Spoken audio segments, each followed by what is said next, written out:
ईशानां जगतोऽस्य वेङ्कटपतेर् विष्णो परां प्रेयसी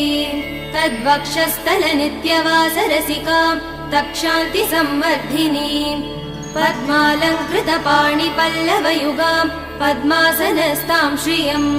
वात्सल्यादिगुणोज्ज्वलां भगवतीं वन्दे जगन्मातरम् ईशानां जगतोऽस्य वेङ्कटपतेर् विष्णो परां प्रेयसी तद्वक्षस्थलनित्यवासरसिकां तक्षान्ति संवर्धिनीं पद्मालङ्कृतपाणिपल्लवयुगां पद्मासनस्तां श्रियम् वात्सल्यादिगुणोज्ज्वलां भगवतीं वन्दे जगन्मातरम् श्रीमन्कृपाजलनिधे श्रुत सर्वलोक सर्वज्ञ शक्तनतवत्सल सर्वशेषिन् स्वामिन् सुशील सुलभाश्रितपाल